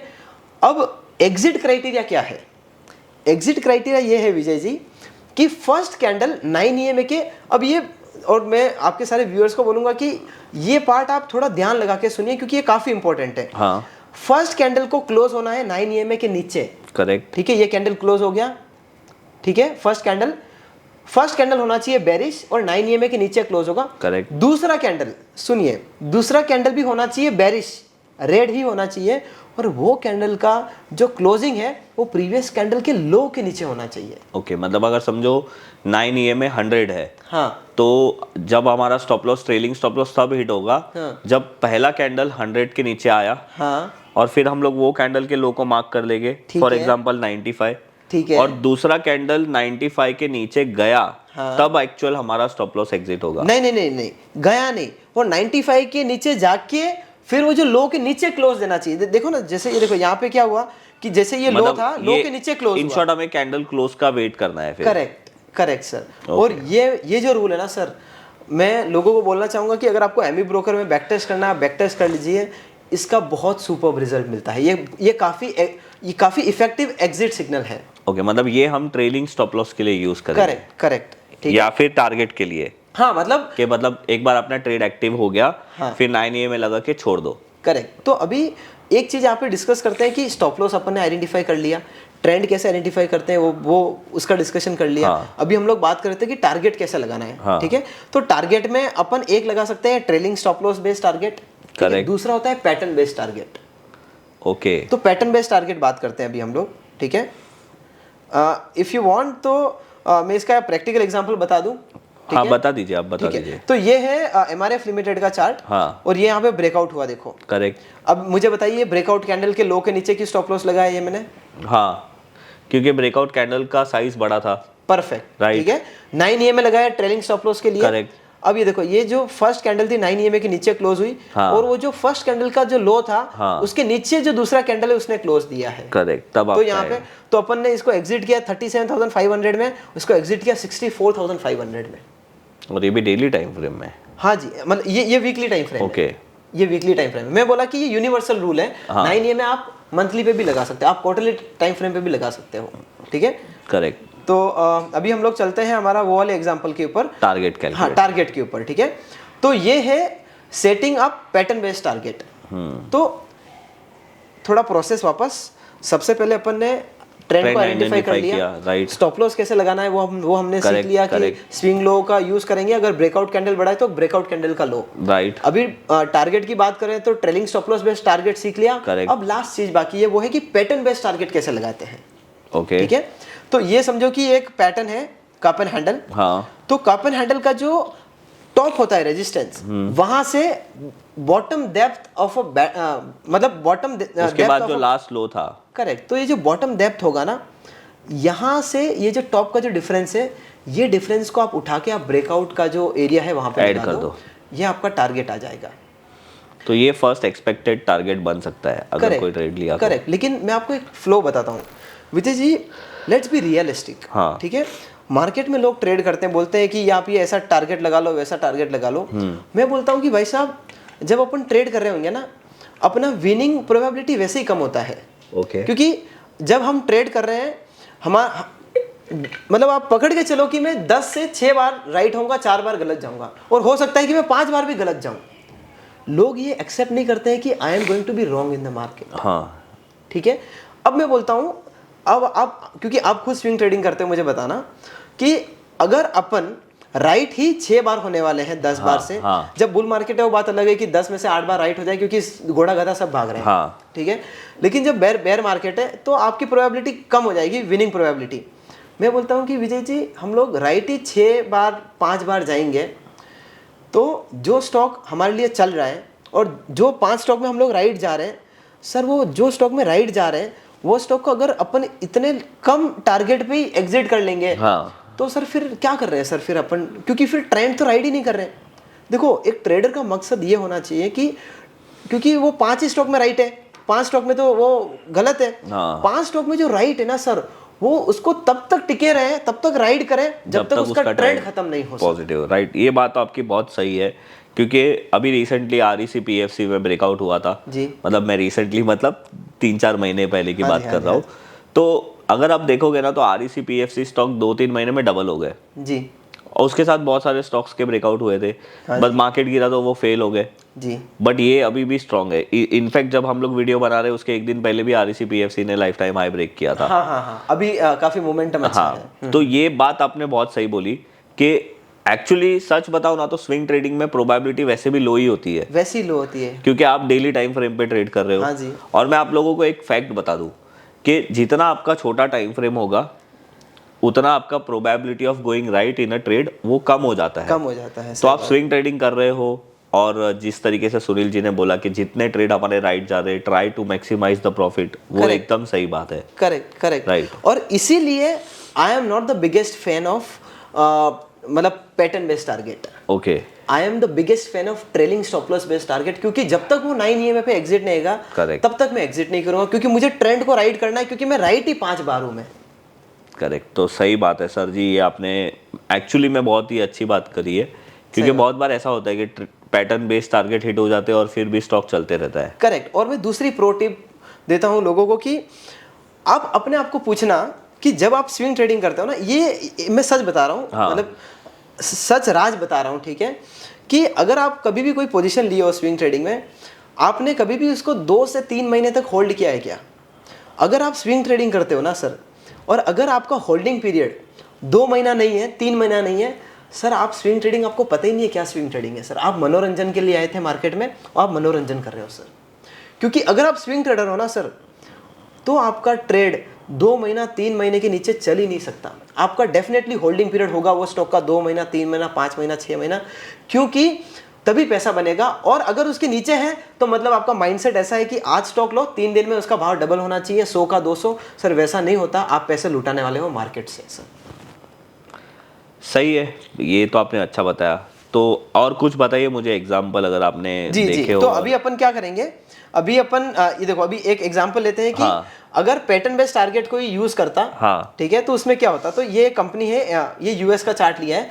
तो मैंने ऐसा बताया कि मैंने चार्ट अलग अलग कंट्री से लिए हैं कि ये सब जगह काम करता है, सब जगह काम करता है, ठीक है। तो ये AT&T का चार्ट है, डेली टाइम फ्रेम का चार्ट। एक ये रेक्टेंगल पैटर्न था, ब्रेकआउट मिला। अब आपको पता होगा कि ये स्टॉप लॉस यहाँ क्यों लगा रहा हूं मैं, क्योंकि ब्रेकआउट कैंडल ही बड़ा था ना, साइज ही बड़ा था। करेक्ट, ब्रेकआउट कैंडल बड़ा था, यहाँ पे मेरा एंट्री था। अच्छा, अब लोग पूछ रहे होंगे कि यार एंट्री कहाँ ले, ब्रेकआउट कैंडल का हाई जब भी ब्रेक हो जाए तब एंट्री ले लेना है। ओके, मतलब अगर ब्रेकआउट भी हो गया तो आपको हाई मार्क कर देना है ब्रेकआउट कैंडल का, और जैसे उसका हाई ब्रेक होगा अपने को एंट्री ले लेना है। परफेक्ट, ठीक है, शॉर्ट। और फिर समझो कि ये ट्रेड हमने ले लिया, और ये प्राइस ऊपर जा रहा है। अगर पैटर्न बेस्ड टारगेट होता ना सर, तो आप यहीं पे एग्जिट हो जाते हैं। करेक्ट, ये देखिए, लेकिन 9 EMA में देखो अभी भी is trending towards upside. Okay. If 9 EMA is trending towards upside, it means the stock is still going up and you don't have to exit here. अभी तो 9 EMA टारगेट के ऊपर चला गया। करेक्ट, ठीक है। तो this is the beauty of being a rule based swing trader and using a moving average based target तो उसके अंदर आप ट्रेंड को राइड कर पाओगे। नहीं तो वही वो बीच 15-20% वो पैटर्न का वो आप डिफरेंस लगाओगे, आप एग्जिट कर लोगे, पता चला वो स्टॉक तो 2x हो गया, 3x हो गया। हाँ, मतलब 10 में से शायद 1-2 स्टॉक ऐसे होंगे जो बहुत चलते होंगे। मल्टीबैगर बन जाएंगे सर, डेफिनेटली मल्टीबैगर बनेंगे, लेकिन सर वो पेशेंस हर एक के अंदर नहीं आएगा, ठीक है, वो उसको प्रैक्टिस करना पड़ेगा। ये दूसरा चार्ट है, आप देखिए, ये है पंजाब इंटर ये है पंजाब नेशनल बैंक का चार्ट है, ठीक है। डाउन ट्रेंड पैटर्न बना, ठीक है, bearish symmetrical triangle continuation pattern, breakdown हुआ। अब यहाँ पे ये देखो स्टॉप लॉस ऊपर क्यों लगाया है, क्योंकि ये जो ब्रेकडाउन कैंडल है थोड़ा छोटा है। हाँ, तो आपने उसको स्विंग हाई को लगा दिया। करेक्ट, ठीक है। अब यहाँ पे अगर हम लोग समझो कि ये यूज करे होते हैं कि पैटर्न बेस्ड टारगेट, तो हम लोग यहीं पे एग्जिट हो जाते हैं, टारगेट अचीव्ड। लेकिन आप देखिए 9 EM में देखो still trending towards down side. Right, तो अगर अपने शॉर्ट ट्रेड करना है तो जो रूल आपने बताया उसका उल्टा कर देना है। हाँ जी, उसका उल्टा कर देना, मतलब सब EMA के नीचे रहना चाहिए। करेक्ट, और कोई बेरिश पैटर्न बना के ब्रेकआउट करना चाहिए। परफेक्ट, ठीक है। तो अब एक काम करते हैं कि देखो अभी हम लोग ने क्या किया, अभी तो हम लोग ने पता किया कि एक ट्रेंड कैसे आइडेंटिफाई करते हैं, और फिर ट्रेंड आइडेंटिफिकेशन के बाद में स्टॉप लॉस कैसे लगाते हैं। करेक्ट। फिर हम लोग ने जाना कि ब्रेकआउट कैसे लगाते हैं। करेक्ट। अब पूरा ट्रेडिंग सिस्टम लोगों ने सीख लिया है, समझ लिया है, समझ लिया है, ठीक है। अब एक कंप्लीट ट्रेडिंग सेटअप का मैंने मतलब 2-3 एग्जांपल दिए हैं, वो देखते हैं और फिर लाइव चार्ट पे भी चलेंगे, ताकि लोगों को एक प्रैक्टिकल जिस्ट मिल जाए कि कैसे इसको यूज करना है। करेक्ट। ये एक स्टॉक है TVS मोटर, इसने एक पैटर्न बनाया था डिसेंडिंग चैनल, माफ करना ये असेंडिंग लिखा हुआ है, ये असेंडिंग नहीं है, जिसको डिसेंडिंग चैनल पैटर्न बोलते हैं। ओके, ठीक है। तो ये फॉलिंग सपोर्ट है, फॉलिंग रेजिस्टेंस है, ये देखो ब्रेकआउट कैंडल देखिए सर आप। हाँ, बड़ा है। करेक्ट, तो आप फिर उसके लो को स्टॉप लॉस लगाओगे। करेक्ट। एंट्री कहाँ लेंगे विजय जी बताइए? ब्रेकआउट कैंडल के हाई को मार्क कर दोगे और वो हाई जैसे ब्रेक होगा वैसे आप एंट्री ले लोगे। हाँ जी, हाँ जी। प्लस हमें साथ में वो भी देखना है कि अब आपको पता है कि वॉल्यूम मतलब प्राइस एक्शन आपके साथ में है सर, हाँ, लेकिन वॉल्यूम एक्शन आपके साथ में है या नहीं है। ओके, तो आप उसको सपोर्टिव तरीके से यूज करोगे। करेक्ट। तो volume action plus price action दोनों आपको सपोर्ट करना चाहिए, क्योंकि वॉल्यूम एक्शन रहेगा ना सर, वो दर्शाएगा कि बड़े पार्टी भी ये स्टॉक के अंदर इंटरेस्ट है, ठीक है। और एक चीज आपको समझनी है सर कि अगर कोई भी बड़ी पार्टी कोई भी स्टॉक के अंदर ब्रेकआउट हो रहा है, तो सुनील गुर्जर या फिर विजय ठक्कर या फिर कोई XYZ ABC पर्सन उसको इतना बड़ा वॉल्यूम जनरेट नहीं करा है, क्योंकि सर हम तो छोटी पार्टी है। करेक्ट, ठीक है। लेकिन ये जो बड़े बड़े ब्रेकआउट आते हैं सर, ये बड़ी पार्टीज ब्रेकआउट देती हैं, ठीक है। तो अगर वो स्टॉक को ऊपर लेके जा रहे हैं ना, वो स्टॉक को नीचे ले जाने के लिए ब्रेकआउट नहीं दिला रहे सर। अगर कोई भी स्टॉक के अंदर ब्रेकआउट हो रहा है ना, इसका मतलब बड़ी पार्टी चाहती है कि ये स्टॉक का प्राइस ऊपर जाए। करेक्ट, ठीक है। तो वॉल्यूम रहेगा ना, तो वहां से पता चल जाएगा कि इसके अंदर बिग पीपल आर इंटरेस्टेड और नॉट, मतलब और ज्यादा वो ट्रेड में कॉन्फिडेंस आ जाएगा। हाँ जी, हाँ जी, ठीक है। अब देखते हैं इसका फॉलोअप चार्ट, ठीक है। यहाँ पे ले लेते, ये सब कर लेते, फिर हुआ क्या इसका, ठीक है। ये इसका चार्ट सर, ओह अच्छा खासा चल गया है तो। हाँ जी, ये फॉलोअप चार्ट है, और ये इसके अंदर हम लोग शायद एंट्री बनाते हैं कितना 50 के आसपास बनाते हैं, ठीक है, एंट्री पॉइंट। अब इसमें देखो वही रूल बताया है, first candle close below 9 EM है। हम लोग ने इसको एग्जिट किया था विजय जी 220 के आसपास। अब देखिए रिटर्न कितना बना, 318%। मतलब एक्चुअली आपने स्विंग ट्रेड लिया था जी, बट उसको शायद आपने बहुत टाइम तक रखा और वो आपका लंबा ट्रेड बन गया फिर। जी सर, तो बिकॉज ऑफ 9 EM है। बिकॉज ऑफ 9 सर, तो मैं वही बता रहा हूँ कि सर आपको ट्रेंड को राइड करना है जब तक वो ट्रेंड बैंड नहीं होता। ये कौन से टाइम फ्रेम का चार्ट है सर? ये मंथली टाइम फ्रेम का चार्ट है। मतलब आपने same rule monthly time frame पे लगाया। हाँ जी, इसीलिए बड़ा हुआ। ओके, हाँ जी। और ये आपको चाहिए सर, आप 500 स्टॉक पे बैक टेस्ट करिए सर। 9 EM में आप 500 स्टॉक पे बैक टेस्ट करिए, आपको खुद को पता लग जाएगा कि कितना इफेक्टिव रूल है ये। मतलब आपने जो रूल बताया है ना, उसको आप डेली टाइम फ्रेम पे यूज करो तो स्विंग ट्रेडिंग हो गया। हाँ जी। वीकली टाइम फ्रेम पे यूज करो तो swing plus short term trading हो गया। और मंथली टाइम फ्रेम पे यूज करो तो 1-2 साल के लंबे वाले ट्रेड आपके हो गए। शॉर्ट टर्म ट्रेडिंग बोल सकते हो, पोजिशनल ट्रेडिंग बोल सकते हो। करेक्ट, ठीक है। अभी दूसरा एग्जांपल लेते हैं, ठीक है। ये है एक हैप्पीएस्ट माइंड का चार्ट, ठीक है। ये है सर डेली टाइम फ्रेम, पिछला वीक मंथली था, ये है डेली टाइम फ्रेम। अब इसमें आप देखिए क्या हो रहा है, इसमें एक tight rectangle continuation pattern which is a classical pattern, ठीक है। और लोगों को समझना है कि लोगों को ये चीज़ भी समझनी है कि जब ये पैटर्न पढ़ रहे हैं, अब विजय जी आप बताइए कि ये जो पैटर्न है, ये पैटर्न क्या होता है, मतलब ये पैटर्न क्या दर्शाता है? ये कंसोलिडेशन या फिर कुछ नहीं हो रहा था स्टॉक में, या प्रीवियसली उसने रैली लिया था तो कूल डाउन हो रहा था। करेक्ट। लेकिन जब ये ब्रेकआउट हो रहा है तो स्टॉक का प्राइस ऊपर क्यों जा रहा है? बिकॉज कोई इंटरेस्टेड है अभी उसको चलाने के लिए, या किसी ने बड़े प्लेयर ने खरीदा है। करेक्ट। तो लोगों को ये समझना है कि जो पैटर्न बनते हैं ना, उसके पीछे भी एक साइकोलॉजी होती है। हाँ, सर आपको ये समझना है कि ये जितने भी क्लासिकल चार्ट पैटर्न हैं, हाँ। ठीक है, जितने भी ये वेस्टर्न बेस्ड चार्ट पैटर्न्स हैं, ये चार्ट पैटर्न एक साइकोलॉजी को दर्शाता है। अगर कोई भी अगर कप एंड हैंडल बन रहा है तो कप एंड हैंडल पैटर्न के ऊपर हाइपोथेसिस रन किए गए हैं, ठीक है, ये सारे पैटर्न्स के ऊपर, और फिर लोगों ने जाना कि यार जब ये कप एंड हैंडल ब्रेकआउट मिलता है ना, प्राइस ऊपर जाता है ना, तो फिर अच्छा पैसा बनता है। वैसे ही आपको समझना है कि कोई भी चार्ट पैटर्न आप देख रहे हो ना और वो ब्रेकआउट को आप पकड़ते हो, तो आप समझिए कि आप ह्यूमन बिहेवियर को रीड कर रहे हो सर आप। हाँ, इसमें अगर मैं आपको मेरा नॉलेज बताऊं तो मुझे ऐसा लगता है कि स्टॉक ने एक बहुत अच्छी रैली ली, उसके बाद बहुत सारे लोग ऊपर के भाव में चढ़े हो गए, और जो मेन प्लेयर थे उन्होंने अपनी बाइंग स्टॉप कर दी, उन्होंने बेचना नहीं शुरू किया, सिर्फ उन्होंने अपनी बाइंग स्टॉप कर दी। Very true. तो जो रिटेल ट्रेडर है बस वही खरीद रहे बेच रहे, और जो पेशेंस नहीं होल्ड कर रहा है वो बेच रहा है, और बस स्टॉक वहां पे कंसोलिडेट करते गया। हाँ जी, और फिर से जो बड़ा ट्रेडर है उसने अपनी एक्टिविटी चालू कर दी, तो ये स्टॉक ने ब्रेकआउट कर दिया। करेक्ट। तो आपने बहुत अच्छी बात बोली कि वो उसमें खेल रहे रिटेलर, बाय सेल। तो ये फाइट चल रही है बुल्स एंड बेयर्स की, रेजिस्टेंस और सपोर्ट के बीच में झगड़ा चल रहा है बुल्स एंड बेयर्स का, और ये झगड़े को एक पैटर्न में कन्वर्ट कर दिया, वो है रेक्टेंगल पैटर्न। करेक्ट, ठीक है, लेकिन जैसे ही ये ब्रेकआउट मिला, मतलब ये झगड़ा खत्म हो गया, और जो पार्टी थी बुल्स एंड बेयर्स, यहाँ पे कौन जीत गई? बुल जीत गया। बुल जीत गई। मतलब अब ये क्या होगा? प्राइस ऊपर जाएगा, ऊपर जाएगा, ठीक है। और ये वाइड रेंज ब्रेकआउट कैंडल बोलते हैं इसको, स्टॉप लॉस इसीलिए यहाँ लगा रहे हैं हम लोग। करेक्ट, वो तो अभी समझ गए हम लोग। ठीक है, एंट्री इसके ऊपर लेंगे, एंट्री हाई के ऊपर। अब प्राइस एक्शन हमारे साथ में है क्या? हमारे साथ में वॉल्यूम एक्शन भी है क्या? हाँ, वो भी है यहाँ पे। ठीक है, तो वॉल्यूम एक्शन भी हमारे साथ में।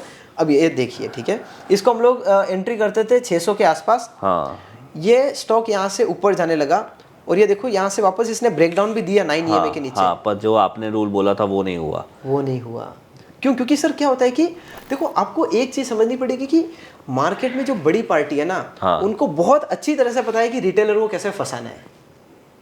उनको मतलब अच्छे से उनको पता सब पता है कि 9 EMA लगाते हैं लोग। उनको देखो ऐसा नहीं बोल सकता कि 9 EMA लगाते हैं, उनको ये पता है कि ये थोड़ा सा भी इसके अंदर सेलिंग आएगी ना, लोग पैनिक हो जाएंगे। करेक्ट।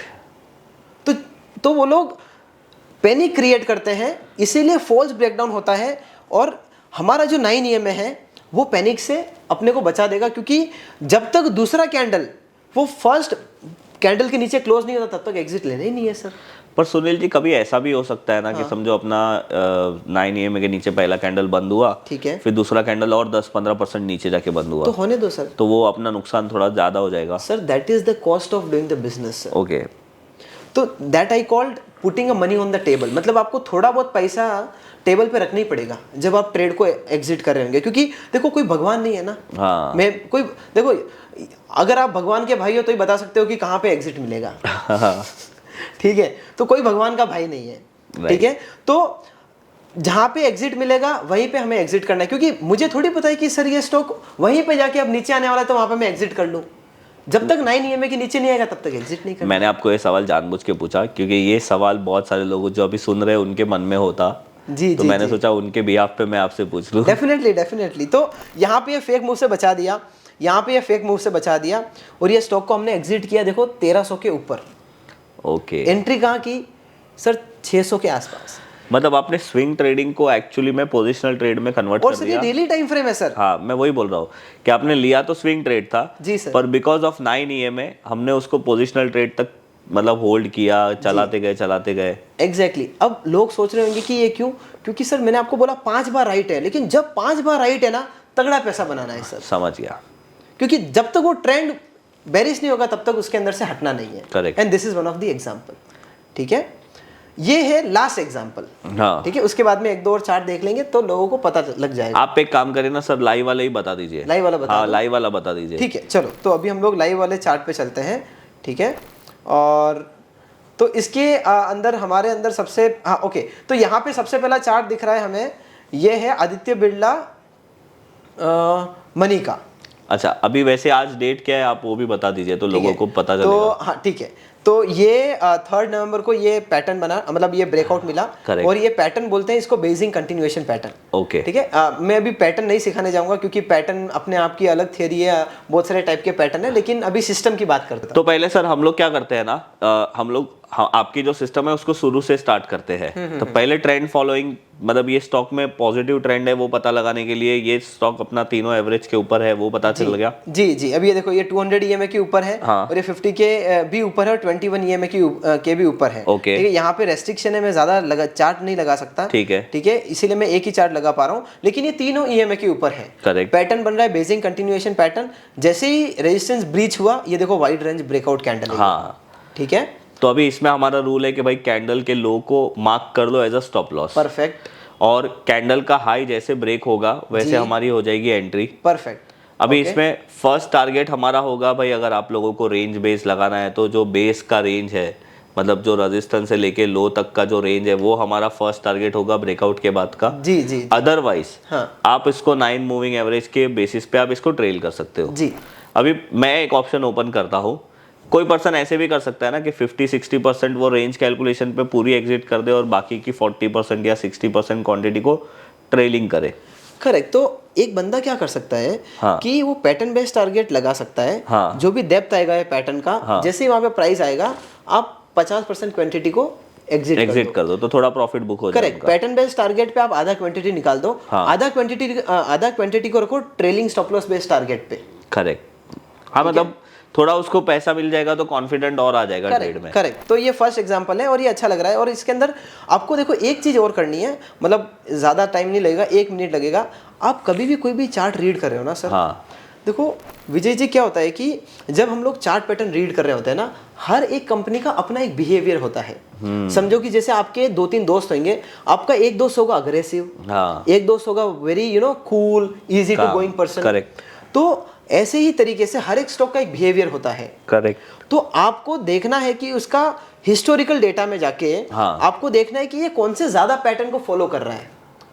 ओके। जी सर, ये भी एक स्टडी है सर। अगर ये कोई स्टडी करेगा ना, उसको पता लगेगा कि जैसे देखो, जब मैं स्कूल में जाया करता था ना, मेरा एक ऐसा आदत था कि विजय जी, मैं 3rd बेंच पे बैठता था समझो। हाँ। जो बेंच पे बैठ गया ना, पूरा साल मेरे को वही जाके, मतलब मेरे को वही जाके बैठना एवरी डे। क्यों? क्योंकि my brain has become wired and tuned in such a way कि मेरे को वहीं पे बैठना है, क्योंकि मैं वहां पे बैठने लग गया हूं ज्यादा। ओके। तो मेरा बिहेवियर वहीं पे बैठने का है। वही तरीके से हर एक स्टॉक का अपना एक बिहेवियर होता है, आप समझ रहे हो? तो ऑब्जर्वेशन काम आता है। ऑब्जर्वेशन काम आता है उसमें। तो आप क्या करो कि आप जो स्टॉक का चार्ट देख रहे हो ना सर, उसमें आप देखो कि कौन सा पैटर्न ज्यादा काम करता है। क्योंकि अगर वो स्टॉक का बिहेवियर वो पैटर्न को ज्यादा फॉलो करने का है, तो आपका प्रोबेबिलिटी और बढ़ जाएगा वो स्टॉक के अंदर अपसाइड मोमेंटम आने का। तो ये डेली टाइम फ्रेम है जी सर। और अभी इसके हिसाब से यहाँ पे ट्रेड बनता है। तो अगर कोई ये वीडियो तो जल्दी नहीं आएगा, 1-2 हफ्ते के बाद ही आएगा। हाँ जी, हाँ जी। तो फिर आप देख लेना कि ये स्टॉक का क्या हुआ। ठीक है। ये है दूसरा चार्ट, ये है एम्बर एंटरप्राइज का। ओके। और ये भी डेली टाइम फ्रेम। हाँ, ये भी डेली टाइम फ्रेम है। इसके अंदर क्या हो रहा है, देखो ये 50 EMA के ऊपर है, 200 EMA के, ये जो लगा के रखा है 50 EMA। हाँ। ठीक है। और ये है 200 EMA। करेक्ट। ठीक है। और यहाँ पे देखो ये फॉलिंग रेजिस्टेंस आपको दिख रहा है। हाँ, मतलब एक तरीके से ट्रेंड लाइन ब्रेक। अभी अगर कोई बोल देगा कि सर अगर स्टॉक 20 EMA के नीचे है तो हाँ। ऐसा नहीं है कि आप ट्रेड नहीं ले सकते हो 21 EMA के नीचे। हाँ। लेकिन अगर स्टॉक तीनों के ऊपर है तो बहुत अच्छी बात है। मतलब वही हो गया कि प्रोबेबिलिटी ज्यादा तीनों के ऊपर है तो है। लेकिन पत्थर की लकीर ये है कि स्टॉक 200 EMA के ऊपर चाहिए। मेजर ट्रेंड वही है उसका। Correct sir. ठीक है। तो ये ब्रेकआउट है, वाइड रेंज ब्रेकआउट कैंडल। इसके जैसे ही जो हाई है ये कैंडल का, ठीक है, यहाँ पे 3146, ठीक है, इसके ऊपर एंट्री करनी है। यहाँ पे स्टॉप लॉस लगा देना है क्योंकि वाइड रेंज ब्रेकआउट कैंडल है। प्लस हमें वॉल्यूम एक्शन का साथ चाहिए। ये है वॉल्यूम एक्शन, जहाँ पे वॉल्यूम बिल्डअप देखने भी राइट। ठीक है। ये है दूसरा चार्ट। ये है थर्ड स्टॉक। ये कौन सा स्टॉक है? हाँ जी, ये है हमारा सुंदरम फाइनेंस। ओके। इसमें तो बहुत ज्यादा वॉल्यूम हुआ है। जी सर। तो ये एक रेक्टेंगल कंटिन्यूएशन पैटर्न है। तो ये पैटर्न में क्या होता है कि डांस करते रहता है स्टॉक का प्राइस सपोर्ट और रेजिस्टेंस के अंदर ही। हाँ। ठीक है। और फिर बाद में ब्रेकआउट मिलता है, तो ये ब्रेकआउट मिला। तो इसमें भी हम लोगों को फिर ब्रेकआउट के लो का ही कैंडल लगाना पड़ेगा क्योंकि ब्रेकआउट का साइज बड़ा है कैंडल का। हाँ सर, हाँ सर। और एक चीज कभी भी ध्यान रखना कि अगर ये देखो अभी 8% का कैंडल है, देखो। हाँ। तो ये स्टॉक को कंसिडर कर सकते हैं। अगर यही कैंडल अगर 12% का होता। नहीं, पर अगर मैं ऐसे करूँ, समझो मेरे को एक 8% वाला मिला। हाँ। और जो रिसेंटली हमने 2 देखे वो 8% से कम थे। जी सर। और मेरे पास पैसे ज्यादा नहीं है। हाँ। तो फिर मैं शायद इसको अवॉइड भी कर सकता हूँ। कर सकते हैं क्योंकि मैक्सिमम स्टॉप लॉस इसका है। जी सर। तो मेरे को समझो 2-3% वाले या 4% वाले मिले तो मैं उसको ज्यादा प्रेफर करूँ। डेफिनेटली सर, है ना? Definitely correct. ठीक है। बट ऐसा नहीं कर सकते हो कि मैं ये बीच में स्टॉप लॉस लगा लूं। नहीं, बीच में तो नहीं लगा। वैसा नहीं, क्योंकि ये रिजेक्शन लेवल होता है। क्योंकि यहाँ पे से सबसे ज़्यादा रिजेक्शन मिला है, तो ये हमारे लिए स्टॉप लॉस बनेगा। और फिर आप लगा सकते हो, क्योंकि सबको पता ही है अभी मेरा रूल, अभी इतने टाइम में अपन ने यही सिखाया है, ठीक है, तो लोगों को समझ में आ गया होगा। और ये 200 EMA के ऊपर चला, जो हमारे लिए एक लक्ष्मण रेखा है अप ट्रेंड आइडेंटिफाई करने की। करेक्ट। और बाकी वो दो हमारे लिए और ज्यादा सपोर्टिव हो जाएगा, 21 और 50। परफेक्ट सर, क्योंकि वो बताएंगे mid term trend and short term trend. This will tell us the long term trend of the stock. So what is the definition of long term, mid term and short term? Sir क्या होता है कि दो time frame में बताओ, अगर समझो daily time frame कहे तो मिड टर्म। देखो मैं आपको ऐसा बताता हूँ, दो गाड़ियां हैं। हाँ। दो, आप भी बाइक चला रहे हो, मैं भी बाइक चला रहा हूँ। हाँ। दोनों की बाइक चल रही है 100 kmph पे, ओके, 100 km/h पे। हाँ। ठीक है, आप बाइक को डीसेलरेट करते हो, मतलब थोड़ा सा धीरे करते हो। हाँ। आपकी बाइक चले जाती है 80 किलोमीटर पे। हाँ। ओके, और मेरी बाइक में ज्यादा डीसेलरेट करता हूँ, मेरी बाइक चली जाती है 60 किलोमीटर पे। हाँ। तो अब वापस दोनों एक साथ में एक्सेलरेशन करेंगे ना सर। हाँ। तो क्या होगा कि आपकी गाड़ी सबसे ज्यादा भागेगी। करेक्ट, क्योंकि मैं 80 पे था। एग्जैक्टली, तो आपका जो मोमेंटम होगा आपकी गाड़ी का वो फास्ट होगा। हाँ। तो यही तरीके से क्या होता है कि सर अलग अलग टाइप के मोमेंटम होते हैं मार्केट में। ओके, एक लॉन्ग टर्म का मोमेंटम होता है, एक मिड टर्म का मोमेंटम और एक मिड टर्म का मोमेंटम होता है, और एक होता है शॉर्ट टर्म मोमेंटम। तो मतलब अगर तीनों मोमेंटम के ऊपर है तो आपकी गाड़ी बहुत ज्यादा रफ्तार से भाग रही है। अगर तीनों के नीचे हैं तो पूरा टैम डाउन है, उसके अंदर मोमेंटम ही नहीं है, वो आप 20 के स्पीड पे गाड़ी चल रही है सर। ओके। और एज अ स्विंग ट्रेडर हमारा काम है मोमेंटम को कैच करना। Definitely sir. एंड ये चीज, एक और मैं चीज बोलना चाहूंगा कि यार आप लोग समझिए सर कि आप मार्केट में आते हो, आप पेनी स्टॉक उठाते हो सर, आपका हाथ जलने वाला है वहां पे। आपको ये समझना है कि अगर आप स्विंग ट्रेडिंग करते हो तो रूल तो आपको बता दिया, आप ये चीज समझिए कि महंगी चीज एक महंगे रीजन के लिए है सर। हाँ, कुछ रीजन है इसलिए। If something is expensive, it is meant to be expensive sir. ठीक है, और एक कोट है हमारे ट्रेडिंग में कि winning horses never come back. तो जो स्टॉक मोमेंटम में है ना सर, वो मोमेंटम में रहेगा और वो चलते रहेगा, और आप वही बोलते रह जाओगे कि अब मैं आपको एक चीज बताता हूँ कि जब MRF 10,000 का प्राइस था ना सर, वो टाइम पे बोलते थे कि ये बहुत एक्सपेंसिव स्टॉक है सर। जब MRF 1 लाख चले गया ना, जो लोग बोलते थे कि ये एक्सपेंसिव स्टॉक है, वो वही बोलते रह गए, और वो 10,000 से वो 1 लाख चले गया, और लोग अभी भी वही बोलते हैं। लेकिन जिन लोगों को पता है ना कि if it is expensive for a reason sir. Actually हम लोग क्या ना, एक्सपेंसिव है या चीप है, हम लोग उसको प्राइस से कंपेयर करते हैं, बट हम लोग ये नहीं देखते कि वो कंपनी का क्या मॉडल है, कंपनी में कितनी ग्रोथ बाकी है, क्या कंपनी और 10 साल सेम ग्रोथ पे चलने वाली है, तो शायद वो फिर सस्ती भी हो सकती है। सही बात है। सही है सुनील जी, मुझे बहुत मज़ा आया आपके साथ। मेरा ये मानना है कि हमें जो आता है वो हम आपको पूरी 100% देने की कोशिश करेंगे। अब आपका काम है कि आप इसको फॉलो करते हो या नहीं करते हो। एक पर्सन है जो फॉलो कर रहा है और उसने इतनी सारी चीज़ों को समझा है, देखा है, ऑब्जर्व किया है, तभी आज आप लोगों के साथ शेयर किया। थैंक यू सुनील जी, बहुत मज़ा आया आपके साथ। और सुनील जी, मैं ये क्वेश्चन है ना हमारे सारे व्यूअर्स को पूछता हूँ कि क्या कोई पर्सन फुल टाइम ट्रेडर बन सकता है? डेफिनेटली आप फुल टाइम ट्रेडिंग के अंदर जा सकते हो, जब तक कि आपका तो बेसिकली ये बात हो जाती है पर्सनल फाइनेंस की। ओके। तो जब तक आपका जो एक्सपेंस है, ठीक है, समझो आप कहाँ पे जॉब कर रहे हो। हाँ। जब तक आप 3 साल का, आने वाले 3 साल का पैसा आप इकट्ठा नहीं कर लेते हो, और अगर आपको समझो कि अगर आप जॉब कर रहे हो और आपका कुछ इनकम है, ABC, समझो 10 लाख रुपया साल का इनकम, 10 लाख का इनकम है, ठीक है, और अगर आपका एक्सपेंस होता है साल का, समझ लो कि 5 लाख रुपया, तो आने वाले 3 साल में आपका एक्सपेंस होने वाला है 15 लाख। जब 20 लाख पकड़ते हैं इन्फ्लेशन के साथ, ठीक है सर, 20 लाख। तो जब तक आपके पास में 20 लाख रुपए नहीं आ जाते, आपके पास में नहीं पड़े हैं, तब तक आप छोड़ ही नहीं सकते सर। ये तो सिर्फ एक्सपेंस के लिए, ये सिर्फ एक्सपेंस के ट्रेड के लिए अलग पैसे चाहिए। किसके लिए? ट्रेडिंग के लिए तो अलग चाहिए ना। एग्जैक्टली, ट्रेडिंग के लिए अलग पैसे चाहिए। और ट्रेडिंग के लिए सर आपको यहाँ पे एक चीज समझनी है कि ये स्टॉक मार्केट का जर्नी ऐसा है ना सर, कोई माने या नहीं माने, मैं तो खुल्लम खुल्ला बोलूँगा, दिल से बोलूँगा कि सर यहाँ पे है ना सर, बहुत कम लोग सक्सेस होते हैं। एक नया लॉट आएगा, उसमें से 90 लोग पैसा गंवाएंगे, ठीक है, पेनी स्टॉक खरीदेंगे, नहीं समझेंगे। ये जो मैंने बताया ना सर, मैं भगवान से प्रार्थना करता हूँ कि ये लोग समझेंगे जो मैंने बताया और सीखेंगे, करेंगे तो अच्छे से पैसा बना सकेंगे। अदरवाइज सर वापस दूसरे दिन वो भूल जाते हैं ये सब, और वो काका मामा मामी से जो टिप आता है ना सर, वही बाय करते हैं और फिर वही लास्ट में जुआ बोल के चले जाते हैं। तो आपको समझना है कि यहाँ पे एक जर्नी होगी। सबसे पहले आप मार्केट में फ्लोट करोगे, सबसे पहले तो आप लॉस करोगे, ट्यूशन फीस तो पे करनी फिक्स है। मैंने वो 60,000 जो 3 डीमेट अकाउंट खोले थे ना सर, हाँ, वो ट्यूशन फीस दी थी मार्केट को। तो सबसे पहले आपको ट्यूशन फीस भी देना है, बाद में आपको मार्केट में फ्लोट करना है, बाद में सर वो विनिंग प्रोबेबिलिटी वाला एक एरिया आएगा जहाँ पे आप पैसा बनाना स्टार्ट करोगे, और ये जर्नी को आराम से 2 से 3 साल लग जाता है सर। आप ये बोल रहे थे ना सर, तो मेरे को ऐसा लगा कि 90% से भी ज़्यादा क्यों लोग लॉस करते, क्या रीज़न हो सकता है उसका? अगर आप एक रीज़न बोले तो क्या हो सकता है वो?